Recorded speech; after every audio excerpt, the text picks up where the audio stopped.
लखनऊ का आनंद आश्रम इन दिनों चर्चाओं में है। इसकी वजह यह है कि आश्रम की साध्वी गुरु माँ आशुतोष आमवरी ने अभी कुछ दिन पहले ही 28 जनवरी को समाधि ली है।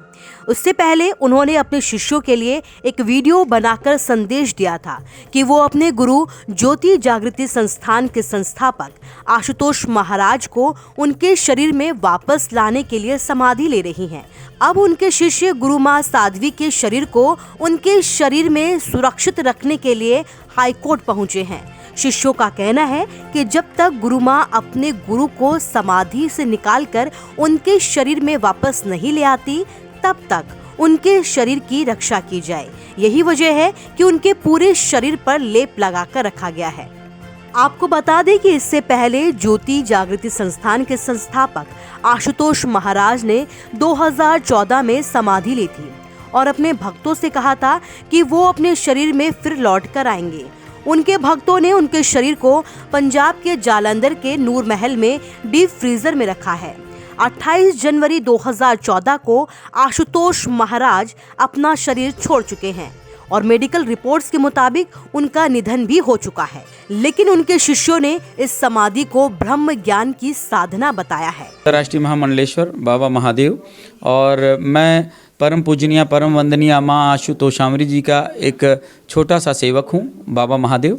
और मेरी माँ गुरु माँ ने 28 जनवरी 2024 को सुबह 4:33 पर निर्वीर समाधि ली है। और इस समाधि का उद्देश्य विगत 10 वर्ष से समाधिष्ठ सर्व श्री आशुतोष जी महाराज जी, जो हमारे परम पूज्य गुरुदेव जी हैं, वो समाधि में हैं और वो अभी तक समाधि से नहीं उठे हैं। और जगत कल्याण के लिए उनका समाधि से अब उठना बहुत ज़रूरी है और हम अपना प्राणपन से हम सभी लोग लगे हुए हैं। मेरी माँ ने निर्वीर समाधि ली है उनको समाधि से जगाने के लिए और हम सभी उसी सेवा में लगे हैं। हम सभी का जीवन सर्व श्री आशुतोष जी महाराज जी को समर्पित है, माँ के दिव्य संकल्प को समर्पित है। और मेरी माँ ने इस समय 8वां दिन है और उन्होंने निर्वीर समाधि ली है। नहीं, लेकिन अब समय है श्री आशुतोष जी महाराज जी के समाधि से उठने का और उसके लिए इन्होंने प्रयास किया है और वो भी आएंगे और महाराज जी को लेकर आएंगे। हम अगर ये पूछें आपसे कि आशुतोष आमवरी जी कौन है, कहाँ पली बड़ी, कहाँ दक्षिणा ली, तो उनके बारे में बताएं। वैसे बिहार में उनका सुनने में आता है कि जन्म हुआ, दिल्ली में वह पली बढ़ी और वहीं पर उन्होंने ज्ञान दीक्षा की प्राप्ति की। आप लोगों ने हाईकोर्ट में कोई याचिका दी है? हाँ, हमने हाईकोर्ट में याचिका दी, जब क्योंकि विज्ञान और अध्यात्म का बड़ा झगड़ा रहता है और ये ऐसी दिव्य समाधि है, लोगों को बुद्धि से समझ नहीं आएगी, कल को कोई दिक्कत पैदा करें तो एक समस्या आ जाएगी। तो इसलिए हमने हाईकोर्ट में एक याचिका दायर की कि मेरी माँ ने निर्वीर समाधि ली है और चूँकि उन्होंने वापस आने को कहा है और उन्होंने कहा कि मेरे शरीर को सुरक्षित रखना, तो मैंने हाईकोर्ट में याचिका दायर की कि हमें अनुमति दिया जाए, हमें हमारे गुरु माँ के पवित्र देह को सुरक्षित रखने के लिए, क्योंकि इस समय वो आत्ममुक्त हैं, तो थोड़े समय बाद वो आएंगी, तो इसलिए हमें उनका देह पवित्र देह संरक्षित करने के लिए हमें अनुमति प्रदान किया जाए। उनका शरीर यहीं समाधि ली है? यहीं पे उन्होंने समाधि ली और उनके शरीर को दिव्य पवित्र देह को यहीं पर सुरक्षित रखा गया है। तो आप लोग उनकी क्या हार्ट बीट वगैरह कुछ चेक किए हैं कैसे? कल 7वें दिन ब्रजेश पाठक जी ने सीएमओ मनोज अग्रवाल को आदेशित किया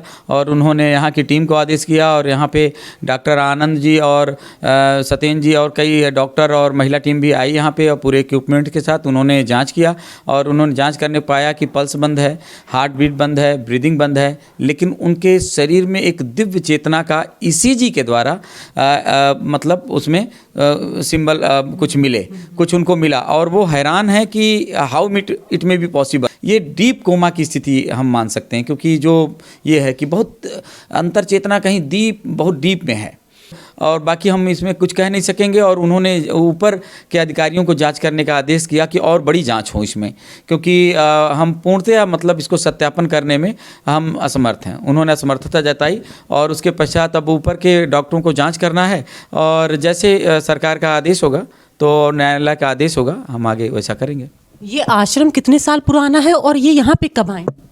ये आश्रम तो बहुत पुराना है, लेकिन पिछले 4-5 वर्षों से माँ यहाँ पे अपना जो है उनका बराबर यहाँ पे उपस्थिति रही है। तो यहाँ पे वो प्रवचन वगैरह देते थे या क्या पूजा पाठ करते थे? यहाँ पे प्रवचन देती थी। लेकिन बाबा जी, मेरा आपसे एक सवाल ये है कि 10 साल बाद ही क्यों समाधि ली? 10 साल बाद ही क्यों उनको जागृत करने के बारे में सोचा गया?